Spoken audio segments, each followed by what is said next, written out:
उत्तर प्रदेश में चुनावों की घोषणा हो गई है। सभी राजनीतिक दल अब जो पर्दे के पीछे थे आगे आ गए हैं। हमारे साथ आज बातचीत करने के लिए हैं राष्ट्रीय परिवर्तन दल के अध्यक्ष और जाने माने चेहरे डीपी यादव जी। डीपी यादव जी, आपका बहुत बहुत स्वागत है। डीपी जी, अब तो चुनाव की घोषणा हो गई, ये भी तय हो गया आपके क्षेत्र में कब चुनाव होगा। 10 मार्च को रिजल्ट आ जाएगा। उसके लिए तमाम दलों ने अपने पोस्टर जारी कर दिए। अभी आप क्या सोचते हैं, डीपी यादव क्या सोच रहे हैं, चुनाव में किस तरफ जाएंगे? नहीं, सोचने का कुछ बाकी नहीं है। चुनाव में जाना है और लोकतंत्र की मर्यादा भी है और लोकतंत्र की ज़रूरत भी है कि हर आदमी को चुनाव लड़ने का अधिकार है अगर वो अपने आप को इस पोजीशन में पाता है। अब ये जो रिवाज चला है कि बहुत सारी पार्टियां इकट्ठी होकर के एक नया मोर्चा बना देती हैं। मोर्चा बना देती हैं। बड़ी पार्टी भी बना रही हैं, छोटी पार्टी बना रही हैं। तो हम लोग भी इस प्रयास में हैं कि जिन लोगों से हमारी बातचीत चल रही है उनसे जल्दी ये दौर ख़त्म हो करके और हम लोग आगे बढ़ें। और अब चुनाव में कोई इंतजार की बात नहीं है। जब रणभेरी बज जाती है तो घोड़े तो हिनहिनाने लगते हैं। तो आगे बढ़ेंगे, चुनाव लड़ेंगे। बड़ा उत्साहित दिखाई दे रहे हैं। आपको क्या लगता है कि सर इस बार चुनाव में या पिछले कई चुनाव से हम कहें तो छोटे दलों की अहमियत बढ़ी है, जो क्षेत्रीय दल जिन्हें कहते हैं?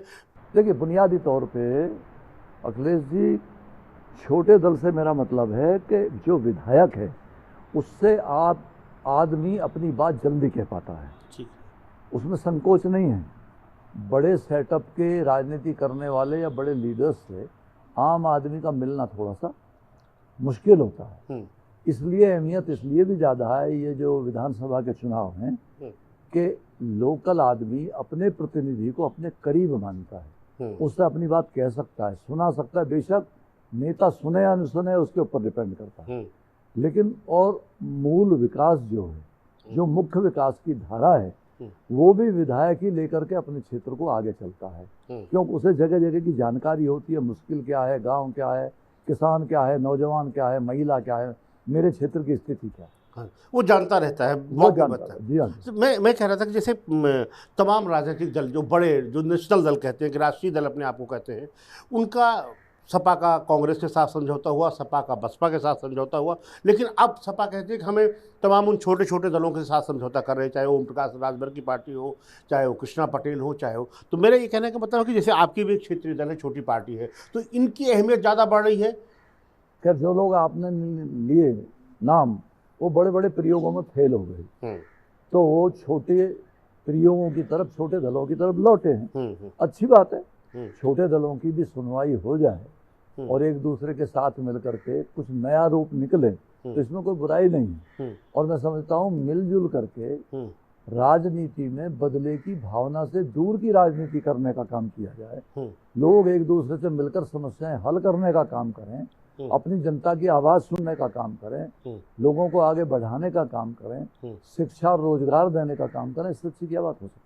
ठीक है, लेकिन डीपी यादव जी, आपको लगता है कि अब आपने कहा कि आपकी बातचीत चल रही है, बहुत जल्दी चीज़ों को मैटेरियलाइज कर लेंगे, तो किससे बातचीत चल रही है? बातचीत तो बड़ी पार्टी से भी चल रही है और छोटे छोटे दलों से भी चल रही है, लेकिन कुल मिला के ये पिक्चर 2-3 दिन में बाहर आई, तो तब जरूर आपको अवगत कराएंगे। ठीक है, नहीं आपको लगा जैसे ये हम लोग चर्चा में था कि बीजेपी के साथ आपकी बातचीत चल रही है, बीजेपी पश्चिम में, बदायूं में, पश्चिमी उत्तर प्रदेश में तमाम ऐसी सीटें हैं जहां कभी नहीं जीती, तो वो शायद आपके लिए वो सीटें छोड़ रही है। हो सकता है, ये उसकी अच्छी सोच है अगर ऐसा है तो, क्योंकि कई सीटें ऐसी हैं, आपकी जानकारी बिल्कुल दुरुस्त है कि जहाँ शुरू से आज़ादी के बाद से अब तक कई बड़ी पार्टी जीत नहीं पाई है। तो जरूर छोटे दलों को लेकर, छोटे लोग ही कहूँगा मैं तो, राजनीतिक उनको लेकर के अगर वो कोई रूप बनता है तो अच्छी बात है, खुशी की बात। डीपी यादव जी, अभी आपने कहा जिस ढंग से कहा कि जैसे रणभेरी बज जाती है, घोड़ा हिलने लगता है, तो ये आपकी एक खासियत है कि आप चुनाव को बड़ा महिमा मंडित करके लड़ते हैं। बड़ा वो, चाहे जब मुलायम सिंह के खिलाफ चुनाव लड़िए, चाहे रामगोपाल के खिलाफ चुनाव लड़िए, आप उसको बहुत महिमा मंडित कर देते हैं चुनाव को, और ऐसा लगता है कि सारा चुनाव आपको हराने के लिए किया जा रहा है। तो इस बार भी आप कुछ उसी तर्ज में बात कर रहे हैं। देखिए, लोकतंत्र, चुनाव लोकतंत्र का एक उत्सव है, एक त्यौहार है, और मैं समझता हूँ ये देश के किसी भी लोकतंत्र में सबसे बड़ा त्यौहार है कि जब आदमी अपनी जनता की जन आकांक्षाओं के प्रति सचेत होकर के उनसे वोट पा करके किसी विधानसभा में पहुंचता है तो उनकी लड़ाई लड़ता है, उनके लिए बात करता है, उनका विकास करता है, उन्हें शिक्षा की बात करता है। तो कुल मिलाकर के तो बहुत बड़ा उत्सव है, उत्सव के रूप में ही मनाया जाना चाहिए और उत्सव के रूप में लेना चाहिए। डीपी यादव, ये कहा जाता है कि डीपी यादव वो चेहरा है, वो व्यक्ति है, वो शख्सियत है जिसको उत्तर प्रदेश में बहुत कुछ कहा जा सकता है। तो कहते हैं ना कि सभी ने लगाए हैं चेहरे पे चेहरा, तो कहते हैं डीपी यादव के चेहरे पे कई चेहरे हैं। वो कांग्रेस के साथ भी रहे, वो बीजेपी के साथ भी रहे, वो बीएसपी के साथ भी रहे, समाजवादी पार्टी की स्थापना में उन्होंने महत्वपूर्ण योगदान दिया। और तो अब किस रूप में आप चुनाव में जा रहे हैं? देखिए, अब तो सभी के साथ ये बात लागू है। मतलब वो पुरानी परिपाटी की राजनीति अब देश में नहीं है। अब तो अवसर भी आदमी ढूंढता है और अवसर के द्वारा अपना काम में आगे बढ़ने का काम भी, जरिया भी ढूंढता है।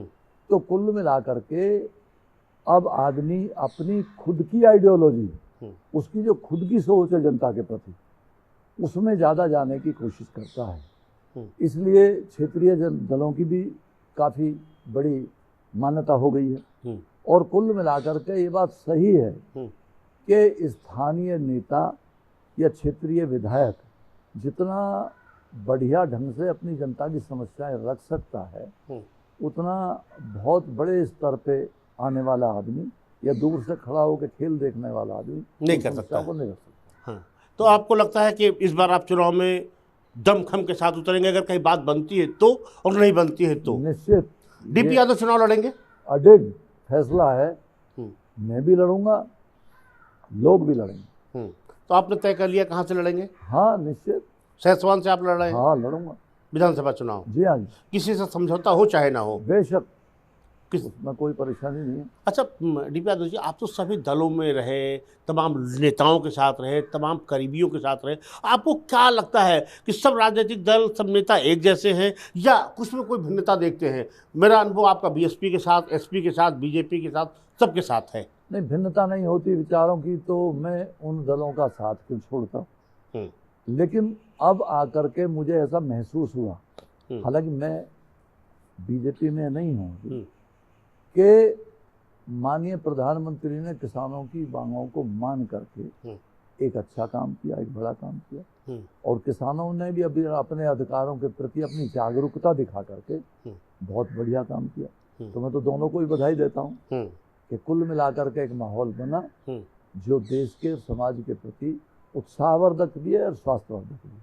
ठीक है। अच्छा, चुनाव आयोग ने अपने प्रेस कॉन्फ्रेंस में कहा कि राजनीति में अपराधीकरण को हम हटाएंगे, और जो एक आपकी छवि बनाने की कोशिश की जाती है, हालांकि आप कहते हैं कि मैं राइटर भी हूँ, स्वतंत्रता संग्राम सेनानी के परिवार से हूँ, राजनीति सेवा के पर्पज से मैं आया हूँ, लेकिन लोगों का कहना है कि साहब डॉन हैं।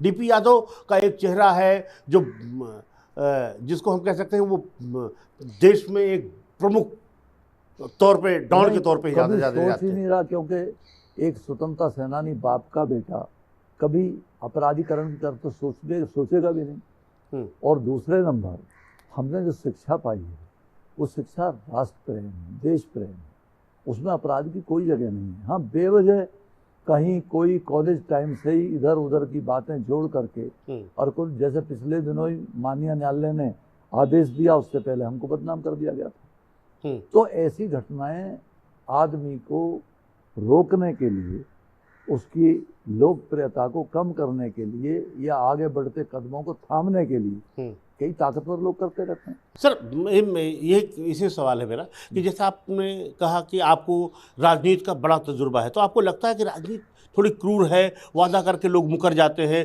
क्योंकि बलवंत राय मेहता के लेन पे कुछ आपसे वादा किया गया था, फिर उसको पूरा नहीं किया गया, आपके खिलाफ कैंडिडेट उतार दिया गया, तो उसमें कोई परिवर्तन आया है कि राजनीति कुछ उसी तरह चल रही है? नहीं, मेरे खिलाफ कोई एक दफ़ा वादा खिलाफी नहीं हुई, लगातार कई बार हुई।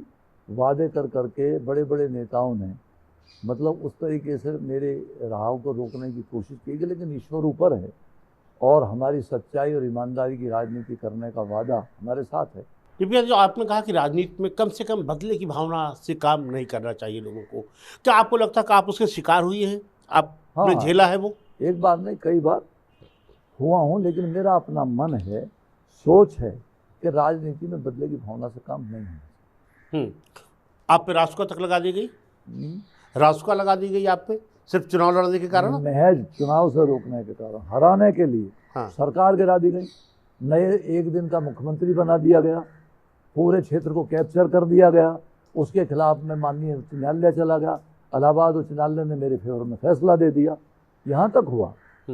तो उसे रोकने की तो कार्रवाई है। हाँ। अच्छा, डीपी यादव का नाम जो है आमतौर पे इतना ये परसेप्शन क्यों क्रिएट कर दिया गया है कि डीपी यादव का नाम आने पे एक डॉन का चेहरा ज़्यादा बड़ा उभरता है बजाय एक राजनीतिक के, बजाय एक सोशल सामाजिक कार्यकर्ता के? देखिए, राजनीति में मैं बहुत तेज़ी से आगे जा रहा था, यानी गांव के प्रधान बनने के बाद, उसके बाद ब्लॉक प्रमुख बनने के बाद, लगातार 4 बार एमएलए बनने के बाद, मिनिस्टर बनने के बाद, और फिर लोकसभा और राज्यसभा, यानी जिस तरह वर्टिकल पोजीशन में मैं उड़ा जा रहा था, लोगों की आंखों में बात खटकी, उन्होंने रोका, उन्होंने सोचा इस आदमी को कैसे रोका जा सकता है, इस क्रम में कहीं ना कहीं वो सफल हो गए। आपको लगता है कि आप एक ट्रैप के शिकार हो गए? निश्चित, बिल्कुल। हाँ।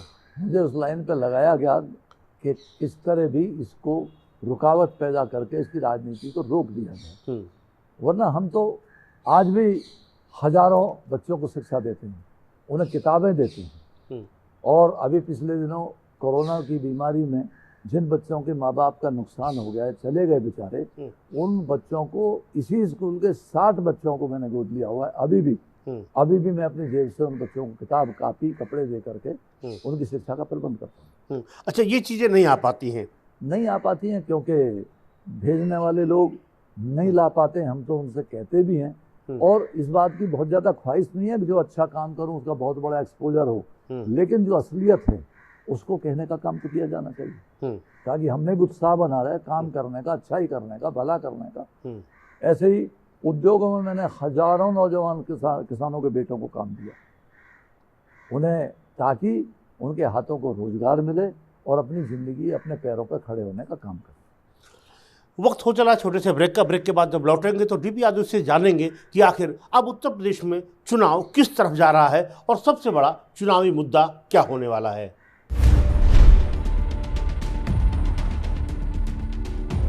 ब्रेक के बाद आपका एक बार फिर स्वागत है। हम बात कर रहे हैं राष्ट्रीय परिवर्तन दल के राष्ट्रीय अध्यक्ष डीपी यादव से।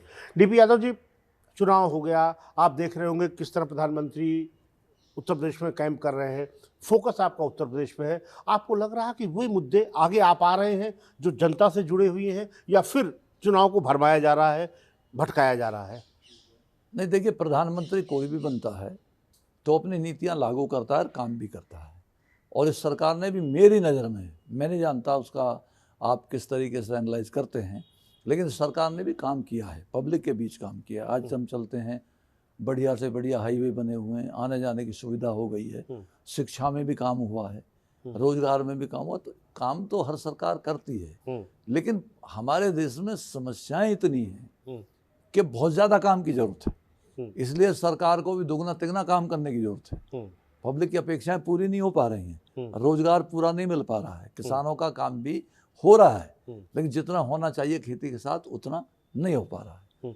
नहीं, तो आपको लगता है कि जो चुनाव है, जो चुनाव में मुद्दे उठाए जा रहे हैं, वो वही है, या हिंदू मुस्लिम, राम मंदिर, जात पात, यही फिर हावी हो रहा है? नहीं, ये भी है। मतलब ये है कि पार्टी अपनी रणनीति के अनुसार, अपने सोच के अनुसार तो राजनीति करती है। तो अभी पार्टी अपने अपने तरीके से, कुछ तुष्टीकरण की राजनीति कर रहे हैं, कुछ अपना दूसरे तरह की राजनीति कर रहे हैं, तो वो तो पार्टी की विचारधारा के साथ चलता रहता है। बुनियादी तौर पे हमने पार्टी की नीतियां क्या बनाई हैं उसको सोच करके पार्टी आगे बढ़ती है।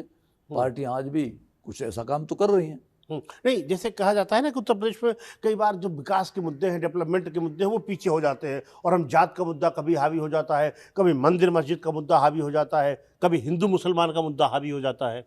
देखिए, ये देश गंगा जमनी तहजीब का देश है, और इस देश में, इस देश की राष्ट्रीयता में हजारों करोड़ों लोगों का समावेश है।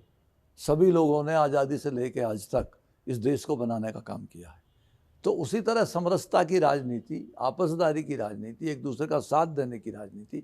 अब एक स्लोगन तो बहुत अच्छा है इनका, सबका साथ, सबका विकास, सबका विश्वास। अब उस पर काम कितना होता है ये अलग बात है। तो कुल मिलाकर के जो पब्लिक की स्थिति है वो हमारे यहाँ पॉपुलेशन जनसंख्या के हिसाब से काम की बहुत ज़्यादा है। बहुत सारे स्कूलों की ज़रूरत है, बहुत सारे डॉक्टरों की ज़रूरत है, बहुत सारे उद्योगों की ज़रूरत है। ये सारी ज़रूरतें हैं हमारी जो धीरे धीरे या जल्दी से पूरी होनी चाहिए। बेरोजगारी बढ़ती जा रही है, इसलिए कुल मिलाकर के काम तेज़ी से होना चाहिए।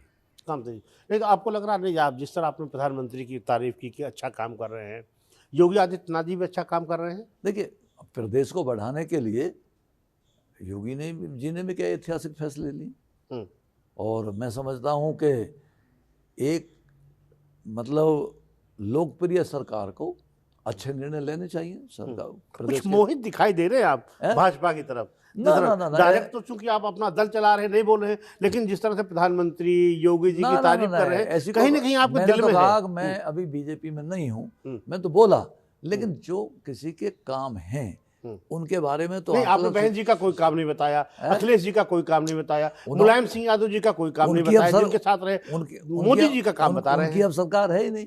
हाँ, अपने काम में तो उन्होंने अच्छे किए होंगे। हाँ, तो अपने टाइम में तो हर सरकार करती है, मैं कहता रहा हूँ। हाँ। आपने मौजूदा की बात पूछी, मैं मौजूदा की बात बताई। हाँ, अच्छा, मैं आपसे कहूँ कि मुलायम सिंह जी के कुछ अच्छे काम आप बता सकते हैं? अरे कई हो सकते हैं। हो सकते, बता नहीं रहे हैं। नहीं, अब जिन चीजों का अभी नहीं पता, उनके बारे में क्या कहता हूँ। बहन जी का? हाँ, बहन जी ने भी अच्छे काम किए होंगे। हाँ, इसमें कह दो।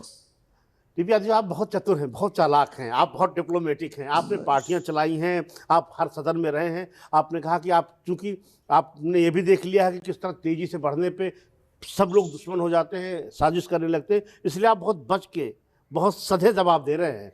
हम जैसे कमज़ोर लोग बच के खेलने में विश्वास ज़्यादा रखते हैं, क्योंकि सीधी सीधी अपनी बात के लिए तुल के जाना, उसके तो रिजल्ट और दुष्परिणाम हमने भुगते भी हैं। इसलिए, लेकिन जब तक हम जिंदा हैं, राजनीति ईमानदारी की करेंगे, लोगों की आवाज़ उठाते रहेंगे, अपने जनता की, अपने क्षेत्र की आवाज़ को ताकत देते रहेंगे, चाहे हम विधानसभा में अकेले रहें या लोगों के साथ रहें। डीपी यादव, लेकिन बात तो मानना पड़ेगा ना कि कितना साजिश हो, लेकिन डीपी यादव कुछ ना कुछ करके आगे आ ही जाते हैं। वो भाजपा में भी चले जाएंगे, सपा में भी रहेंगे तो राज करेंगे, बसपा में भी रहेंगे तो डिसाइडिंग फैक्टर रहेंगे, और जेल में भी रहेंगे तो किताब लिख देंगे। क्योंकि मैं लाग लपेट की राजनीति करता नहीं, मैं मन से कवि हूँ, और एक दो किताब नहीं, मेरी किताबों का विमोचन स्वर्गीय चंद्रशेखर जी ने किया, किसी ऐसे वैसे आदमी ने नहीं किया। तो कुल मिलाकर के मन से कवि हूँ, जो मन से कवि होता है मिश्रा जी, ये पक्की बात है, वो दिमाग से क्रिमिनल नहीं हो सकता है। हाँ। उसका सोच देश के प्रति खराब नहीं हो सकता है। ठीक है डीपी यादव जी, तमाम राजनीतिक दलों ने तमाम घोषणाएं की हैं, बसपा ने, बीजेपी ने, उनका कहना है कि हम काम करेंगे। आपको क्या लगता है कि आपके लिए सबसे बड़ा मुद्दा उत्तर प्रदेश के चुनाव में क्या होगा, और आपकी पार्टी के लिए सबसे प्रायोरिटी का इशू क्या होगा? शिक्षा, स्वास्थ्य और रोजगार। किसान के, मजदूर के, गरीब के बेटे को रोजगार मिले ताकि वो आगे आ जाए, वो ताकत बन जाए और किसान खुशहाली की तरफ जाए, प्लस महिलाओं को एक आत्मविश्वास पैदा हो कि हम आज़ाद भारत की संतान हैं, हमारी आवाज़ में ताकत है। इसलिए नारी सशक्तिकरण का जो नारा है, और जो ये नारा जो अभी भी बेटी बचाओ बेटी पढ़ाओ का है, ये सार्थक है, इन पर काम होना चाहिए। तो जो आपका कहना है कि जो प्रियंका गांधी ने भी एक नारा दिया है कि लड़की हूँ, लड़ सकती हूँ, और कांग्रेस 40% टिकट महिलाओं को देने जा रही है, ये एक अच्छा कदम है। तो चुनाव तो लड़ ही रही हैं, तो लड़ तो सकती है, महिला को लड़ने से रोका किसने? नहीं, उन्होंने कहा कि 40% हम सिर्फ महिलाओं को टिकट देंगे। अच्छी बात है, स्वागत है, ऐसा अगर हो जाए तो। लेकिन बार बार कहने के, जब मैंने संसद में रहते हुए महिला आरक्षण का प्रोसेसन किया था, तब भी सरकारें यही कहती थी, और अब भी राजनीतिक दल यही कह रहे हैं, करना चाहिए, महिलाओं को आगे लाना चाहिए, उन्हें ज़्यादा से ज़्यादा, कम से कम ज़्यादा नहीं तो जनसंख्या के लिहाज से हमें अपनी बराबरी में खड़ा करना चाहिए, उनको खड़ा करना चाहिए। अच्छा, आपको लग रहा है कि सर जो तमाम राजनीतिक दल हैं, कोई स्कूटी देने की बात कर रहा है, कोई भोजन देने की बात कर रहा है, कोई 300 यूनिट बिजली फ्री करने की बात कर रहा है, तो जो घोषणा पत्र आदमी देता है, इसकी भी जवाबदेही होनी चाहिए। विचार दो, विचारों को ताकत दो, उन्हें रोजगार दो, उन्हें आगे बढ़ने का रास्ता दो। स्कूटी देना, लैपटॉप देना, मोबाइल बांटना, ये कोई वो नहीं है, लेकिन उन्हें आगे बढ़ने का रास्ता दो। तो आगे बढ़ने का उनका कहना है कि वो टेक्नोलॉजी से एम्पावर्ड होंगे तो आगे बढ़ जाएंगे। नेचुरली हाँ। वो अपना मोबाइल खुद खरीद लेंगे, अपना लैपटॉप खुद खरीद लेंगे, हम्म, अपनी समस्याओं का निराकरण खुद कर लेंगे, बशर्ते हम उन्हें योग्य तो बनाएं। लेकिन इस समय तो बाढ़ लगी हुई है, सारी जो राजनीतिक दल, सभी दल एक के बाद एक घोषणाएं कर रहे हैं लोक लुभावन। अब ये तो बेहतर वो जाने, इसके बारे में तो तो पार्टी आपकी पार्टी ऐसा कुछ करने वाली नहीं नहीं नहीं, है? हम ऐसा कुछ भी नहीं करने वाले। हम बुनियादी तौर पे सशक्त बनाएंगे अपने कार्यकर्ता को, और बुनियादी तौर पे इसीलिए मैंने कई डिग्री कॉलेज खोले हैं बच्चों को। अभी मैं कृषि डिग्री कॉलेज, एग्रीकल्चर खोलने जा रहा हूँ, लड़कियों के लिए अलग कॉलेज खोलने जा रहा हूँ अपने क्षेत्र में, इसीलिए कि हमारे बच्चे पढ़ लिख करके मजबूत बने, आगे आएँ। रिपिया जी, आपने कह रहे थे कि भला कि आपके विरोधी कुछ और भी कहते हैं, लेकिन पहला डिग्री कॉलेज आपने महिलाओं का अपने क्षेत्र में खोला जब कोई प्राइमरी तक लड़कियां नहीं पढ़ती थी। हाँ, तो आपको लगता है कि महिलाओं को मुख्य धारा में शामिल किए जाने के लिए बहुत कुछ किया जाना है? बहुत ज़रूरी है यार। हमारे परिवार के पुराने, हमारी बहनें, हमारे और लोग अनपढ़ नहीं पढ़ पाए, ये हमारा दुर्भाग्य है। वरना हम दिल्ली की तलेठी में बसे हुए लोग, आज़ादी की लड़ाई लड़ने वाले लोग, शिक्षा में इतने पीछे रह जाएं तो ये दुर्भाग्य है, और क्या है। इसलिए महिलाओं को, घर के बच्चों को शिक्षा में लाना, आगे लाना बहुत ज़रूरी है। अच्छा, आपकी जनसभाओं में तमाम भीड़ उमड़ती है। एक बार आप रोड शो लेके जा रहे थे तो आपके विरोधी नेता ने कहा कि चूंकि डीपी यादव जी ने कह दिया था कि हम देख लेंगे, जो नहीं रहेगा घर पे फिर उसको वो समझ ले, तो उस डर से भय से भी लोग आ जाते हैं। कभी भी नहीं, कोई नहीं आता। जोर जबरदस्ती की राजनीति ना तो इस देश में है। ये तो उस देश के लोग हैं जहां अंग्रेजों की बंदूकों को बांस और लाठियों से सीधा कर दिया था इन्होंने। ये कोई डरने वाले लोग नहीं हैं, ये तो हिंदुस्तान के लोग हैं। इसलिए ऐसा कोई दबाव किसी पर कहीं लागू नहीं होता है। अच्छा, आपको लग रहा है डीपी यादव जी की अगर अब जिस तरह से आगे चुनाव आयोग ने प्रतिबंध लगाए, निष्पक्ष चुनाव हो पाएगा?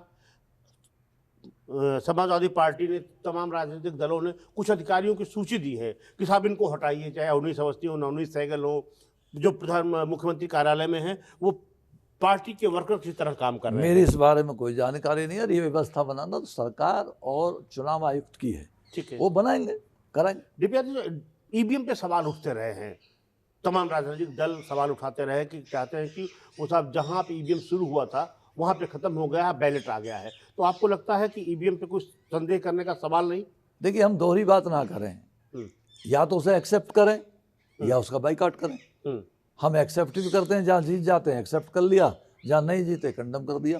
हाँ। तो एक तरफ रहना चाहिए, एक तरफ बोलना चाहिए। है कोई संदेह आपको? मेरे सामने तो ऐसी कोई बात नहीं है। हाँ। बाकी आपको तो कोई संदेह नहीं? नहीं, मेरे सामने। अच्छा, जिस तरह से कोविड है, प्रोटोकॉल के नाम पे विपक्ष का कहना है कि साहब बीजेपी तो बहुत इक्विप्ड है, वो तो वर्चुअल रैली कर लेगी, उसके पास पैसे हैं, लेकिन जो गरीब दल है वो तो जा ही नहीं पाएंगे, तो जानबूझ के हार जाएंगे वो। अब इस बारे में मैं क्या कह सकता हूँ, ये तो व्यवस्था है, और कोविड के प्रति संवेदनशील होना बहुत ज़रूरी है। क्यों कि ज़िंदगी रहेगी, आदमी रहेगा, स्वस्थ रहेगा तो आगे चल पाएगा, कुछ कह पाएगा। इसलिए बीमारी को तो पहले स्टेप पे लेना चाहिए, उसकी रोकथाम को, उसको बच के रहना चाहिए, और अपने आप को सावधानी पूर्वक रखना चाहिए। क्या जरूरत क्या थी? टाल देते चुनाव अगर इतना महामारी था। अब ये व्यवस्था तो हमारी नहीं है ना। नहीं, आपका सोच तो होगा। नहीं, क्या आपको क्या लगता है चुनाव हो ही जाना चाहिए था कि इतना तेजी से अगर संक्रमण बढ़ रहा है तब भी? वो हमसे बहुत समझदार आदमी हैं, बहुत बड़े स्तर के राजनीतिक और चुनाव आयुक्त बड़े दिमाग के लोग हैं, तो नेचुरली हम उनकी बात को कैसे कंडम करें, इसका कोई प्रमाण मेरे सामने तो है नहीं। तो कुल मिलाकर के उन्होंने जो निर्णय लिया या लेंगे, कुछ सोच समझ के लेंगे। अगर चुनाव भी कराएंगे तो व्यवस्था देंगे, इलाज की, डॉक्टर्स की, अस्पताल की, या जो भी होगा।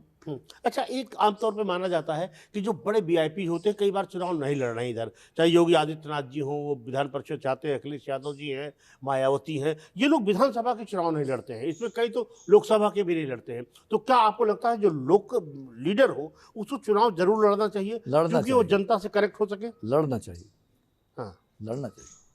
अच्छा डीपी यादव जी, अभी बड़ी संख्या में लोग दल बदल कर रहे हैं, तमाम मंत्री जा रहे हैं, इधर से उधर हो रहा है, उधर से इधर हो रहा है, तो आपको लगता है कि जीत का आंकड़ा, किसी तरह कुर्सी पे बैठ जाना ही सबसे बड़ी प्रायोरिटी है? सिद्धांत कुछ नहीं है, दल कुछ नहीं है, अपना स्वार्थ सब कुछ है? ये भी कुछ लोगों का हो सकता है। कुछ लोग अवसरवाद की राजनीति करते हैं सिर्फ, उनका विचार ये हो सकता है।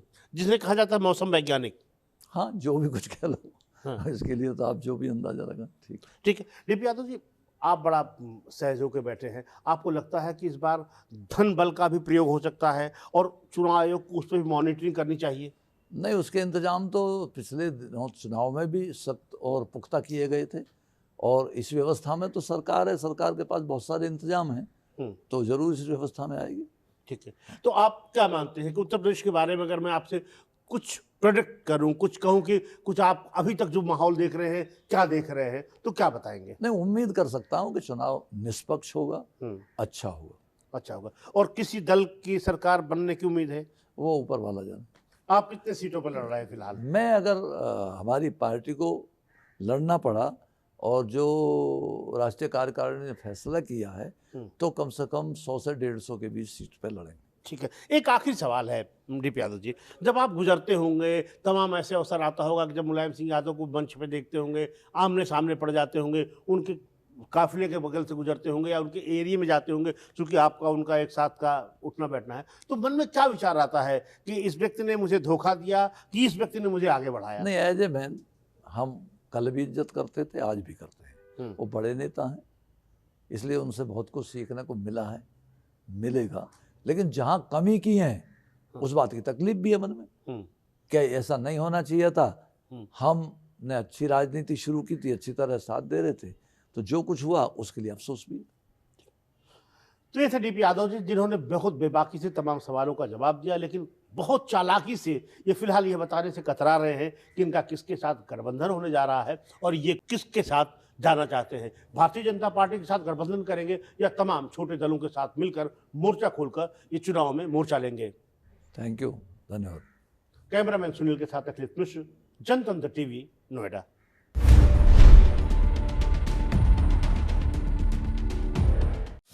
खबरों के निष्पक्ष विश्लेषण के लिए सब्सक्राइब करें Janatantra TV and press the bell icon. Never miss any update.